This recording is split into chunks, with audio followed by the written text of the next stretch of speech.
नमस्कार। आज की इस विश्लेषण चर्चा में हम एक बहुत ही जबरदस्त विषय पर बात करने वाले हैं।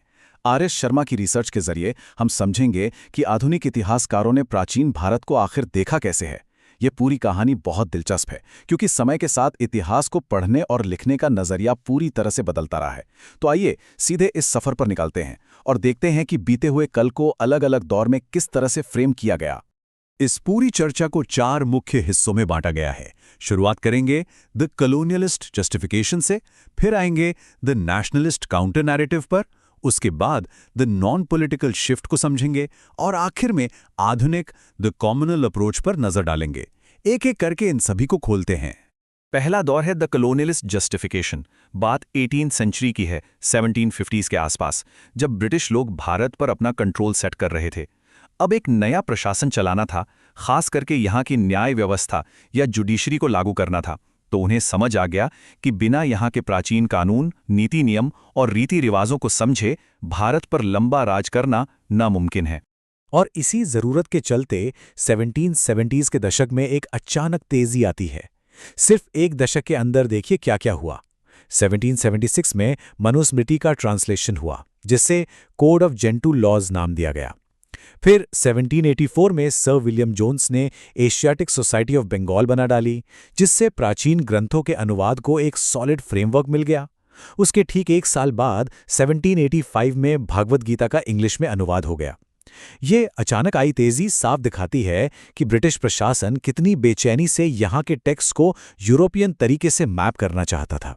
लेकिन जब मैक्स मुलर और विंसेंट आर्थर स्मिथ जैसे अंग्रेज इतिहासकारों ने इन ग्रंथों को पढ़ा तो उन्होंने कुछ बहुत ही सटीही यानी ग्रॉस जनरलाइजेशंस निकाले। उनका मानना था कि प्राचीन भारतीयों को तो समय और इतिहास का कोई ज्ञान ही नहीं था। ये भी मान लिया गया कि यहाँ के लोग शुरू से ही डेस्पोटिक या तानाशाही शासन के आदी रहे हैं। उनकी नज़र में यहाँ के लोग सिर्फ आध्यात्म और मरने की बात की दुनिया में उलझे हुए थे, जातिवाद में बटे हुए थे और सेल्फ गवर्नमेंट या राष्ट्रीयता जैसी कोई भावना तो यहाँ थी ही नहीं।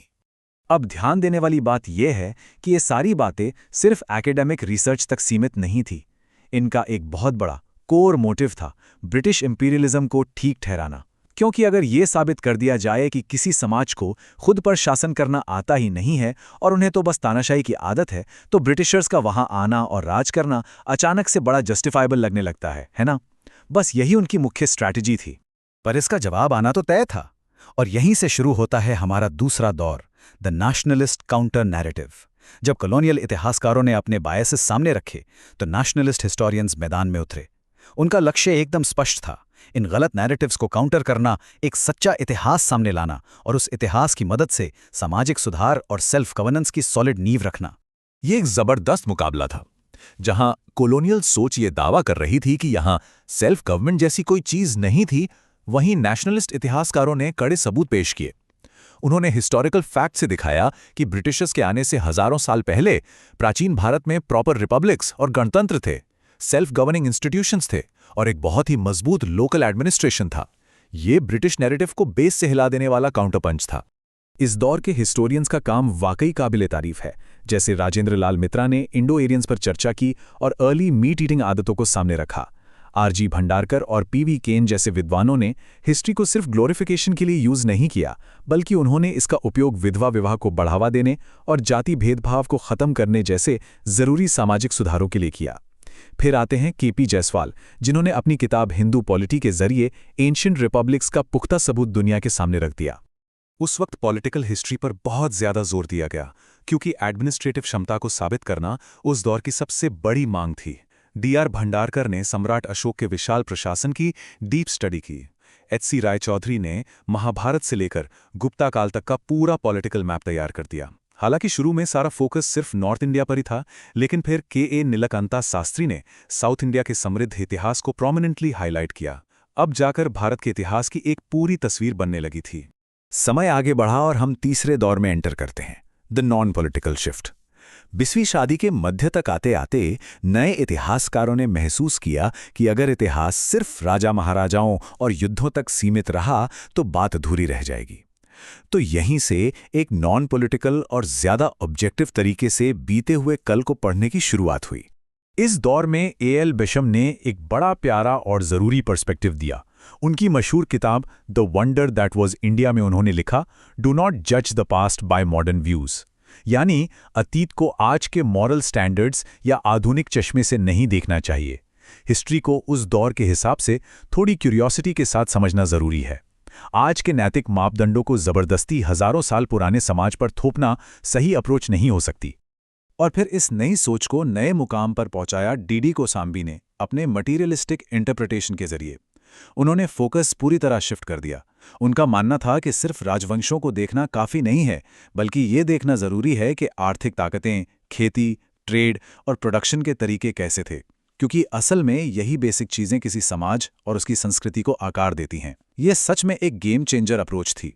इस नॉन पॉलिटिकल शिफ्ट ने एक पूरे नए और साइंटिफिक सिस्टम को जन्म दिया। आज की हिस्टोरिकल रिसर्च साइंटिफिक आर्कियोलॉजी और इंस्क्रिप्शंस पर डिपेंड करती है। कोई भी एक सोर्स या टेक्स्ट पढ़कर सीधे निष्कर्ष नहीं निकालता, बल्कि सिक्कों और किताबों जैसे मल्टीपल सोर्सेस को आपस में क्रॉस वेरीफाई किया जाता है। इस मॉडर्न अप्रोच में रैशनलिज्म और प्रोफेशनलिज्म पर बहुत जोर है, जहां पुराने दौर वाले अनग्रोस जनरलाइजेशंस के लिए बिल्कुल कोई जगह नहीं बची है। खैर, इतिहास की व्याख्या कभी एक जगह रुकती नहीं है और नए दौर में नए लेंसेज जुड़ते रहते हैं। अब आते हैं चौथे हिस्से पर, जिसे RS. Sharma the communal approach कहते हैं। ये अप्रोच हमें आज के समय की हिस्टोरिकल डिबेट्स को थोड़ा और गहराई से समझने में मदद करती है। तो आखिर ये कम्युनल अप्रोच क्या है? असल में ये अप्रोच प्राचीन इतिहास को मुख्य रूप से एक रिलीजियस लेंस यानी धार्मिक नजरिए से देखती है। शर्मा जी ध्यान दिलाते हैं कि इस फ्रेमवर्क में कई बार वेरीफाइड हिस्ट्री और मिथोलॉजी के बीच की जो लाइन होती है वो धुंधली हो जाती है। इसमें सामाजिक असमानताओं पर उतना जोर नहीं होता और अनवेरीफाइड मिथ्स को सीधे हिस्टोरिकल टाइमलाइन के साथ जोड़ने की कोशिश की जाती है।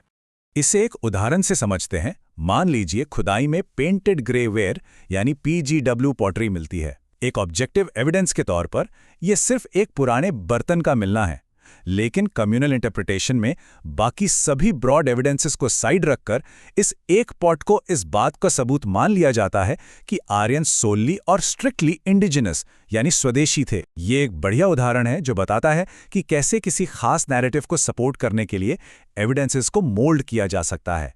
तो इस लंबे सफर के आखिर में कॉलोनियल जस्टिफिकेशन से लेकर इन आधुनिक डिबेट्स तक आते आते एक बड़ा सवाल बिल्कुल सामने आ खड़ा होता है। अगर हमारा पढ़ा हुआ इतिहास किसी न किसी हिस्टोरियन के एजेंडा से शेप होता है, तो ये सारे बायसेस आज भी प्राचीन भारत के प्रति हमारी समझ को किस हद तक इन्फ्लुएंस कर रहे हैं? ये बिल्कुल सोचने का विषय है कि जो लेंसेज पिछली सदियों में पहने गए थे, क्या आज का वर्ल्ड व्यू उनसे पूरी तरह आज़ाद हो पाया है? इस विचार और इस जरूरी सवाल के साथ इस चर्चा को आज यहीं रोकते हैं।